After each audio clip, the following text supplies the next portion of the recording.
Ask मुफ्ती तारिक मसूद। फिरदौस Australia. ये खातून पूछती हैं, जी हम बाहर मुल्क में रहते हैं, मेरे शौहर बिल्कुल भी घर के काम काज में मेरी मदद नहीं करते। मैं इनको अक्सर कहती रहती हूँ, मुझे पहले मालूम होता कि आप ऐसे हैं तो मैं कभी आपसे शादी नहीं करती। कल शाम को मैंने ऐसे ही फिर इनको बोलना शुरू किया तो इसके जवाब में शौहर ने मुझे कहा, तुम आज़ाद हो, जाओ दूसरी शादी कर लो। तो मैंने एकदम इनसे दोबारा पूछा कि क्या मतलब? तो उन्होंने कहा, अगर तुम चाहती हो तो।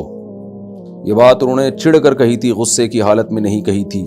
बराए मेहरबानी रहनुमाई फरमाएं कि क्या इससे तलाक वाक़ हो जाती है। उन्होंने अल्लाह की कसम खाई है कि इनकी तलाक की नीयत नहीं थी, और मुझे भी मालूम है कि इस वक्त तलाक की नीयत नहीं थी, बस जान छुड़ाने के लिए बोला था उन्होंने। नहीं, इससे तलाक वाक़ नहीं हुई है। लफ्ज़ आज़ाद के बारे में पूरी डिटेल से मैं एक सवाल जवाब रिकॉर्ड करवा चुका हूँ, वो फतवा दोबारा देखा जा सकता है।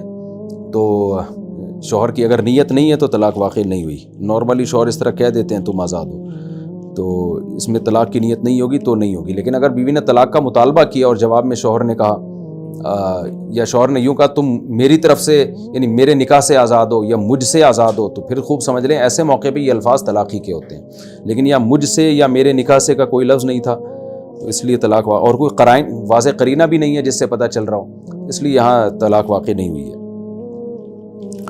और वैसे जो है ना, ये शौहर को घर के कामकाज करने चाहिए, लेकिन इतना बड़ा मसला नहीं है। अगर वो नहीं कर रहा घर के कामकाज तो उससे तलाक़ें मांगना शुरू कर दी जाएं, या उसको ये कह दिया जाए काश मैं कहीं और निकाह कर लेती।